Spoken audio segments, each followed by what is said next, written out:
I expected there would be a terrible economic situation. And you know what happened? The Federal Reserve printed a lot of money and it had the same effect. Don't bet So I against. learned these, you learn the lessons. Okay.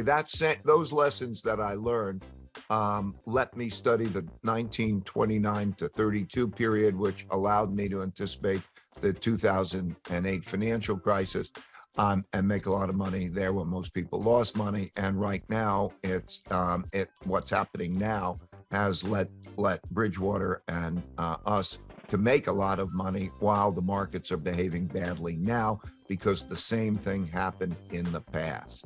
So yes, studying history, learning the lessons, writing them down, modeling them. There's a template of what is happening. There's a story. Would you mind taking us through the big cycle and the rise and decline of an empire? I know that sounds like a big thing, ladies and gentlemen, but think of it this way: human beings have stages of development, right? You become an infant, you become a toddler, you become a teenager, and each stage has certain qualities, opportunities, strengths, and weaknesses. Teenagers, if you let them drive your car, they're going to go 100 miles an hour. They're overconfident. You might get to a stage where you're at a peak, where in your prime. Then people start to age, and if they don't rejuvenate themselves, that age can increase and decline until their death. Companies go through these cycles, but also countries, and more importantly, empires. Or maybe before you even give us the big rise and fall of empires, maybe a description of what do you mean in this title by a world order? I'm going to do that very quickly in a nutshell. And I also want to say that you don't have to read the book. I did an animated video, which is on YouTube, called The Changing World Order. And it's an animated, entertaining video that's about 40 minutes long, and it'll tell you the whole thing better than I can squeeze in now. But let me tell you, okay, what's an order? Okay. An order is the system that's operating. How do you operate?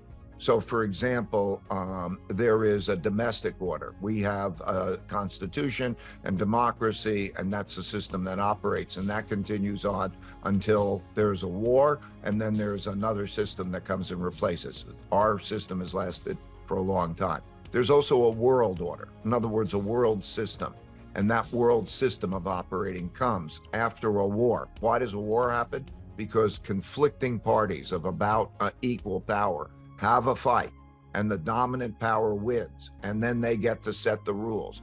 And the last time that happened was in 1945 because of the end of World War II. So, at the end of World War II, the United States had 80% of the world's money. Gold was money then. It had half the world's economy. It had a dominant military power. And for that reason, because it was the dominant power, New York is where the United Nations is.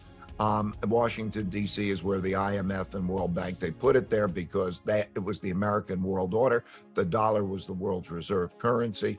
And that always happens. Before that, at the end of World War I, there was the Treaty of Versailles. And the winners of the Treaty of Versailles determined how the system was going to work after that. And if you go back in history, repeatedly, there is always a world order. There always happens this way, and it continues. Okay, so how does it work? You end up with that world order, and then you come through a period of peace and prosperity because nobody wants to fight the dominant world power. So that there's peace. And then in that period of time, wars are sort of great equalizers.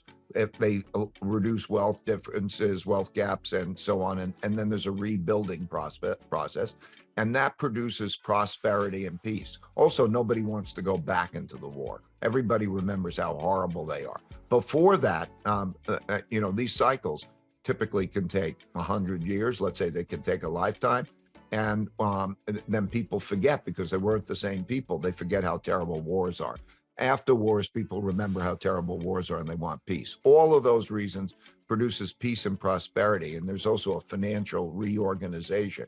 But then that peace and prosperity leads naturally to the country that has that having the world's reserve currency. A reserve currency means it's the currency that's accepted. So naturally, the dollar is the world's reserve currency. Before that, it was the British pound during the British Empire. Before that, it was the Dutch guilder. It's the same pattern. And so, and there's peace and prosperity with the world's reserve currency. Now, when you have the world's reserve currency, the rest of the world wants to save, and they save in that currency. And that leads the country who has the world's reserve currency to borrow. It gives them what's called the exorbitant privilege of being able to borrow and print the world's currency. Boy, that's a good thing to have. And then what they do, of course, is as prosperity continues and asset prices go up, like stocks go up and everything does really well, it encourages more borrowing and spending and betting on prosperity. And that begins to have a rise in levels of indebtedness. So you see debt levels rise. And the third thing it does is it creates greater wealth and values gaps. There become greater naturally. The wealth that's built up is distributed unevenly, and those who make a lot of money then begin to have a larger wealth gap, and that creates also an opportunity gap. If we're lucky enough to have the money, we can educate our children well and so on. That gives them an unfair advantage as in relationship to others. And so this wealth gap increases at the same time as levels of indebtedness increase. And then, of course, what happens is the competition increases. The competition increases because when you win and you have the other Germany or Japan or other countries destroyed after the war and there are no other competitors, then it's a dominant position. But over with time, others learn and begin to build up, like China particularly has increased its per capita income and its competitiveness. And so China is a competitor with the United States, but all through that time, it was like the British were competitors with the Dutch and so on.